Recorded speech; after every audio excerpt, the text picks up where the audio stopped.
پھر جامعہ ترمذی کے اندر آپ کو ایک پورا چیپٹر ملے گا جورابین پہ مسا. اب یہ کیا کرتے ہیں, کہتے ہیں موزے چمڑے کے ہونے چاہیے, چمڑے کے ہونے چاہیے. وہ چمڑے والی حدیثیں لادا ہے, جرابوں والی لادا ہے. یہ جورب تو لفظ ہی عربی کا ہے, آپ جا کے عربی ڈکشنری میں لکھے جورب کہتے ہیں کپڑے یا اون کا ایسی چیز جو پاؤں پہ پہنی جاتی ہے, چمڑے کی ہونی ضروری نہیں ہے. البتہ امام ترمذی نے لکھا ہے کہ وہ جراب موٹی ہونی چاہیے جس سے جسم باہر نہیں ڈھلکے. ہماری جتنی جرابیں یہ موٹی ہوتی ہیں, باریک جراب تو ہم کوئی پہنتے ہیں, وہ عورتیں گرمیوں میں شاید کوئی پہنتی ہیں جس میں جسم نظر آتا ہے, کیونکہ اصل مقصد تو یہ ہے نا کہ جسم ڈھانپا جائے. جو مسلم شریف میں حدیث ہے قرب قیامت میں عورتیں ایسا لباس پہنیں گی کہ جسم ننگی نظر آئیں گی. تو جسم ڈھانپنا ہوتا ہے نا مقصد, پاؤں کی سردی ڈھانپنے کا مقصد ہے نا کہ آپ موٹی جراب ہی پہنے. تو ہماری یہ جرابیں جتنی ہوتی ہیں نا چائنا کی یا پاکستانی, یہ موٹی ہیں, اور ان کے اوپر اگر آپ تری والا ہاتھ رکھیں نا تو پاؤں گیلے نہیں ہوتے. ٹھنڈک ضرور محسوس ہوتی ہے لیکن گیلے نہیں ہوتے ہیں, ٹھیک ہے. اور تری آپ نے وہ بھگو کے نہیں کرنی, میں نے بتایا وہ پوری صرف گیلا ہاتھ رکھنا ہے. اس کی حدیثیں ترمذی میں لادہ سے ہیں, اور امام ترمذی نے اس حدیث کو حسن صحیح بھی کہا ہے. اگرچہ ہمارے نزدیک وہ روایت کمزور ہے سفیان ثوری کی تدریس کی وجہ سے, لیکن امام ترمذی اس حدیث کو صحیح سمجھتے ہیں. البتہ ہمارے پاس مصنف ابن ابی شیبہ میں 5 صحابہ سے موجود ہے کہ جرابوں پر مسح پہ اجماع ہے صحابہ کا. اور آپ کو مزے کی بات بتاؤں, یہ حدیث ابو داؤد میں بھی آتی ہے.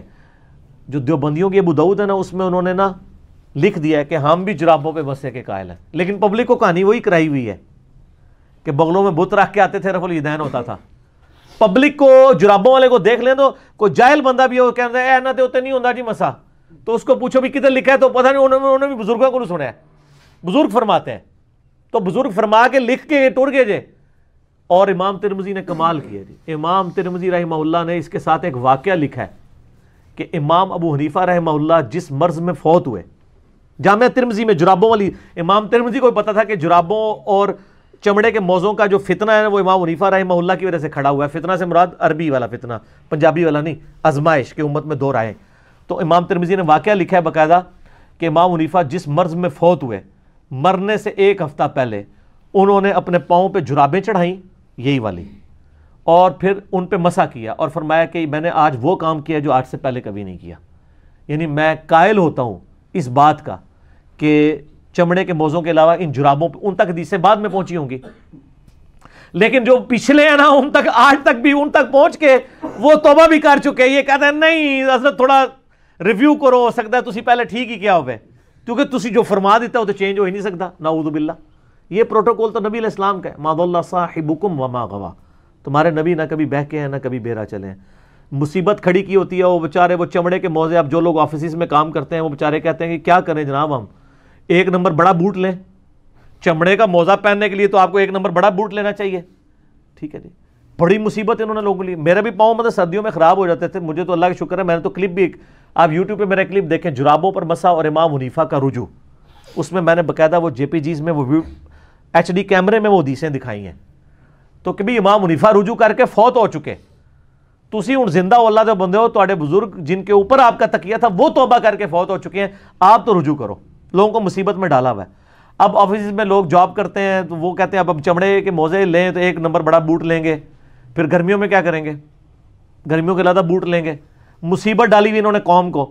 تو یہ جرابیں لیں جناب, بے فکر ہو کے جرابوں پہ مسح کریں, ٹھیک ہے. اور یہ بہت بڑی سہولت ہے, فجر پڑھ کے پہن لیں, آپ اگلی فجر تک کر سکتے ہیں. لیکن یہ یاد رکھیے گا, وضو کرنے کے بعد وضو ٹوٹنے سے پہلے پہلے جراب یا آپ نے موزہ پہننا ہوگا, ٹھیک ہو گیا.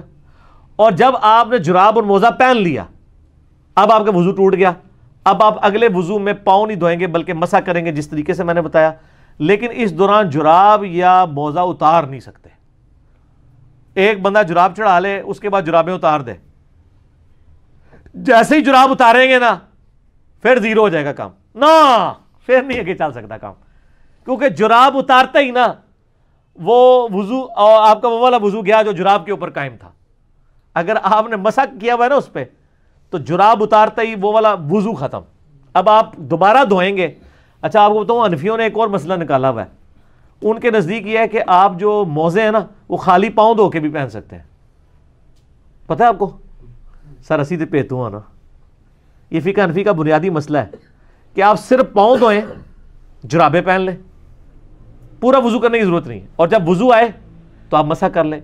یہ انہوں نے غلط کرالری کیوں نکالی, ان کے نزدیک جو اعضائے وضو کی ترتیب ہے نا نہ یہ ضروری ہے اور نہ ان کا متواتر ہونا ضروری ہے. وہ کہتے ہیں آپ اگر آدھا گھنٹہ پہلے وضو میں چہرہ دھوئیں, آدھے گھنٹے بعد جا کے کونیے دھوئیں, اس سے آدھے گھنٹے بعد جا کے مسح کریں اور 2 گھنٹے بعد پاؤں دھوئیں, اس دوران آپ کا وضو نہ ٹوٹے تو آپ کا وضو ٹھیک ہے.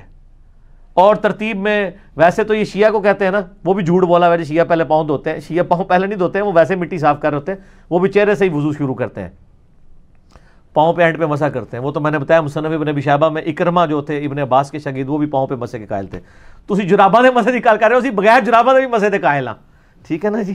تسی جراباں دے موزے پہ روندے ہو. تو وہ اس میں ان کے نزدیک یہ ہے کہ اگر کوئی پاؤں وضو میں پہلے دھو لے, چہرہ بعد میں دھو لے, مسح, یہ سر فقہ حنفی, مجھ سے زیادہ نہیں کوئی جانتا, میں تو یہ ساری چیزیں پڑھاتا رہا ہوں, ٹھیک ہے نا. اللہ تعالیٰ مجھے معاف کرے, آمین تو کہہ دو یار, ہس دے ہو تسی, منو نہیں معافی دی ضرورت, ٹھیک ہے. اگرچہ میں معافی ایک شعر کے انداز میں مانگتا رہتا ہوں کہ نہ میں وہابی نہ میں بھابی, میں ہوں مسلم علمی کتابی. اس میں میرے ایک رجوع بھی ہوتا ہے. لوگ تو اپنی غلطی کے اوپر رجوع کرتے ہوئے ڈرتے ہیں, ہم تو خوشی محسوس کرتے ہیں کہ شکر اللہ نے ہدایت دے دی ہے. تو ان میں یہ موجود ہے کہ آپ, لیکن حدیث میں یہ ہے کہ آپ نے وضو کر کے پہننا ہے, ٹھیک ہے. اور دوسری طرف بخاری مسلم میں حدیث موجود ہے کہ نبی علیہ السلام موزوں پر اور پگڑی پر مسح کرتے تھے. ہم ادھر حنفیوں سے پوچھتے ہیں یہ پگڑی آپ نے چمڑے کی پہنی ہوتی تھی یا کپڑے کی؟ سر سوال ہے نا. یہ تو کہتے ہیں نہیں جی آپ اگر جراب بھی پہنے تو اتنے کلومیٹر تک آپ ننگے پاؤں چل سکتے ہو, پھٹے نہ. یہ ساری شرائط جو آپ کہانیاں کراتے ہیں پگڑی پہ کر سکتے ہیں. کپڑے کی جو پگڑی ہے اس کو اگر ہم پاؤں پہ لپیٹے تو یہ تو پھٹ جائے گی. تو نبی علیہ السلام تو کپڑے کی پگڑی کے اوپر بھی مسح کر لیتے تھے بغیر چمڑے کی. وہ تو آپ بتائیں. اسی کے تحت میرا یہ موقف ہے کہ جو عورت ایک دفعہ وضو کر کے حجاب پہن لے نا تو 5 نمازوں تک حجاب کے اوپر بھی مسح کر سکتی ہے, اس کو ضرورت ہی نہیں کرنے کی, کیونکہ نبی علیہ السلام نے تو پگڑی پہ بھی مسح کیا ہے. اسی طرح جو لوگ پرماننٹلی یعنی پگڑی پہننے والے, ٹوپی والے تو بعض کا یوں اتار دیتے ہیں نا, پگڑی اتارنا آسان کام نہیں ہوتا. پگڑی جنہوں نے پہنی ہوتی ہے نا وہ پھر پہنی رکھتے ہیں پورا دن, وہ بار بار نہیں اتارتے. ٹوپی تو ہے نا کبھی آیا گرمی میں سائڈ پہ رکھ دی, پگڑی تو نہیں اٹھائی ہے, تو ایک پراپر باندھی جاتی ہے نا, تو پگڑی کے اوپر آپ مسح کر سکتے ہیں. سر پگڑی کپڑے کی ہو تو مسح ہو سکتا ہے, تو سر چمڑے کے موزوں, چمڑے کی تو نہیں ہوتی, کپڑے کے موزوں کے اوپر کیوں نہیں مسح ہو سکتا, اون کے موزوں کے اوپر کیوں نہیں ہو سکتا؟ امام ترمذی نے باقاعدہ لکھا ہے. اور ہم کہتے ہیں کہ موٹی ہوں جرابیں, اور موٹی وہ آپ والی نہیں ہے. اب وہ کہتے ہیں اتنی موٹی ہوں کہ آپ اس کو پہن کے, یہ کوئی امام ترمذی, یہ خود انہوں نے کہانیاں کری ہیں. وہ کدے قیامت تک تانوں جراب نہیں لبنی کہ اتنے کلومیٹر تسی پتھریلی زمین تے چلدے رہو پھٹنا, وہ تواڈے موزے بھی پھٹ جان گے, ٹھیک ہے نا. یہ کوئی شرط نہیں ہے. شریعت نے ایک آسانی دی تھی, آپ نے آسانی امت سے چھین لی ہے, آپ نے کہانیاں بنا دی ہیں. تو ہم آپ کو بڑی بات کرتے ہیں کہ امام ابن ابی شیبہ نے المصنف ابن ابی شیبہ میں ایک باب باندھا ہے پاؤں پہ مسح کرنے کا بیان, اور وہ اس میں کئی تابعین سے لے کے آئے کہ وہ تو عام وضو میں بھی پاؤں کے اوپر ڈائریکٹ مسح کر لیتے تھے, چاہے جائے کہ آپ جرابوں کا مسح نہیں مان رہے. اس میں سیدنا اکرمہ کے بارے میں آتا ہے, سیدنا حسن بصری کے بارے میں آتا ہے صحیح سند کے ساتھ. ایون شیخ زبیر علی زئی صاحب نے تو اکرمہ والا اثر بھی لکھا ہے الحدیث رسالے میں کہ وہ پاؤں پہ مسح کیا کرتے تھے, ٹھیک ہے. تو خالی پاؤں پہ مسح ہو جاتا ہے, تو جراب والا تو اونٹتے تو ہاتھ بننے کے یار نہیں یار تھی جراب ہی کر لو, خالی نہ کرو, ٹھیک ہے. یہ سر کہانیاں ختم نہ, پرانیاں گلاں ہو گیا.